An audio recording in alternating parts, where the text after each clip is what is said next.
आज हम क्रिकेट के ऐसे बाहुबली की बात करेंगे जिसका सामना पिछले ओवर में हैट्रिक लेने वाले गेंदबाज से हुआ तो उसने भी यही कहा होगा, मुझे अपने घर जाना है। एक खिलाड़ी जो मैदान में आता है तो विरोधी टीम खौफ में होती है और जिस टीम के लिए वो खेलता है उसके लिए जीत की गारंटी, जिसे हम कहते हैं मोदी की गारंटी का। अरे मेरा मतलब पोलार्ड की गारंटी, जिसने न सिर्फ बल्लेबाजी से बॉलर्स के बीच दहशत कायम की, उन्हें इस कदर डरा दिया कि जब पोलार्ड के हाथ में बल्ला होता था तो बॉलर्स प्लीज पहले आप नहीं करते हुए नजर आते थे और अपनी बॉलिंग के दम पर भी उसने कई मैच अपने नाम किए। फील्डिंग में रफ्तार रजनीकांत जैसी, जिसे देखकर विरोधी टीम बस यही कहती थी, अरे मुझे चक्कर आने लग गया। इस हरफन मौला खिलाड़ी को क्रिकेट की दुनिया का बाहुबली कहना गलत नहीं होगा, जिसने अपनी काबिलियत के दम पर मुंबई इंडियंस को 5 बार आईपीएल ट्रॉफी उठाने में अपना बहुमूल्य योगदान दिया है। वेस्ट इंडीज के लिए कई तूफानी पारी खेली और कई ट्रॉफी और मैच अपने नाम किए। आज हम इस धुरंधर की ऐसी पारी को याद करेंगे जिसने उसको दुनिया का सबसे खतरनाक बल्लेबाज बना दिया, जिससे अच्छे डरते थे। किरण पोलार्ड का बचपन बेहद गरीबी और संघर्ष में बीता।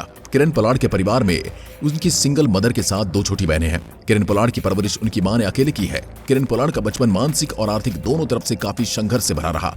एक इंटरव्यू के दौरान किरण पोलार्ड ने कहा था कि क्रिकेट में कामयाबी से पहले उन्होंने हद पार गरीबी के दिन देखे हैं। सुबह का खाना खाते वक्त पोलार्ड और उनके परिवार को ये तक नहीं पता होता था कि उन्हें शाम की रोटी मिलेगी या नहीं।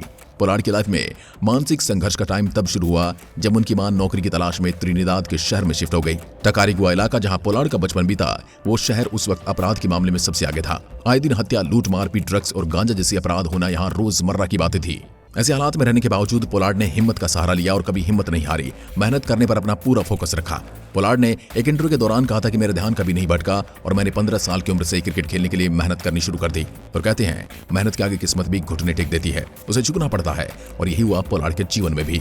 उनका पहला इंटरनेशनल मैच उनके जीवन का सबसे खास दिन था, जैसा हर एक खिलाड़ी का होता है। पोलार्ड ने 10 अप्रैल 2007 को दक्षिण अफ्रीका के खिलाफ सेंट जॉर्ज में वनडे क्रिकेट में डेब्यू किया।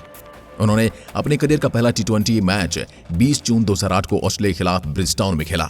लेकिन पोलार्ड की मेहनत करने की आदत यहां भी कायम रही और देखते ही देखते मेहनत रंग लाई। इस खिलाड़ी की दुनिया भर के लीग्स में इतनी डिमांड बढ़ गई कि कोई भी फ्रेंचाइजी पोलार्ड को खरीदने के लिए करोड़ों की बोली लगाती और ये खिलाड़ी उनकी उम्मीदों पर हर बार खरा उतरता गया। और देखते ही देखते उसने T20 करियर के 600 से ज्यादा मैच खेलने का अनोखा रिकॉर्ड अपने नाम कर लिया।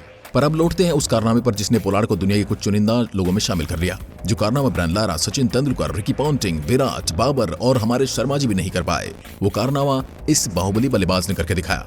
ये कहानी उस मैच की जिसमें इसने महान कारनामा करके इतिहास रच दिया। तारीख थी 3 मार्च 2021। ये तारीख श्रीलंका वेस्ट इंडीज के इतिहास के अलावा उन दो लोगों के जहन में हमेशा के लिए रच बस गई है, जिसके हाथ में बॉल थी और जिसके हाथ में बैट था। जिसमें वेस्ट इंडीज ने इस मैच में टॉस जीतकर पहले गेंदबाजी करने का फैसला किया। श्रीलंका की टीम निर्धारित 20 ओवर में 9 विकेट पर 131 रन ही बना सकी। इसके लिए प्रथम निशंका ने सबसे ज्यादा 39 रन बनाए। वहीं वेस्ट इंडीज के लिए ओबेक मैकॉय ने सबसे ज्यादा 2 विकेट लिए। इसके जवाब में वेस्ट इंडीज ने बहुत तेज शुरुआत की। वेस्ट इंडीज ने चौथे ओवर में 50 रन का आंकड़ा पार कर लिया था। लिंडन सिमंस और इविन लुइस ने धमाकेदार बल्लेबाजी की। इसी ओवर में अकेला धनंजय ने लुइस, क्रिस गेल और निकोलस पुरन को लगातार गेंदों पर आउट कर हैट्रिक ले ली। जो मैच वेस्ट इंडीज के पाले में नजर आ रहा था वो अचानक से छलांग मारकर पहुंच गया श्रीलंका के पाले में। अब जो मैच वेस्ट इंडीज के लिए आसान लग रहा था वो बड़ा मुश्किल हो चुका था। श्रीलंका मैच में वापसी कर चुकी थी, पर ये खुशी बस 6 बॉल के बाद खत्म होने वाली थी। एक तरफ अपने पिछले ओवर में 3 लगातार विकेट लेकर हैट्रिक बनाने वाले अकेला धनंजय का जोश 7वें आसमान पर था, तो दूसरी ओर मैच के किसी भी हालात में अपने अंदाज में खेलने वाला बाहुबली पोलार्ड खड़ा था। दोनों के बीच जंग दिलचस्प होने वाली थी। एक तरफ बैट्समैन के लिए नाइटमेयर अकेला धनंजय और दूसरी ओर बॉलर्स का जल्लाद सामने खड़ा था। इस ओवर में पहला ओवर अकेला के लिए यादगार था क्योंकि उसने 3 विकेट लिए थे। एक अच्छी यादगार पर यह ओवर बुरा सपना साबित होने वाला था। धनंजय ने पहली बॉल जैसे ही सभी बॉलर करते हैं नए बैट्समैन के लिए बिल्कुल सीधी रखी, जिसे पोलार्ड ने घुटने टेक कर मैदान के बाहर कर दिया 6 रन के लिए। यह मैदान में भारत के जितने दर्शक तो नहीं थे और कोविड का टाइम भी चल रहा था। दूसरी बॉल को पोलार्ड ने सीधा बॉलर के सर के ऊपर से मैदान के बाहर कर दिया। तीसरी बॉल का भी नतीजा यही निकला।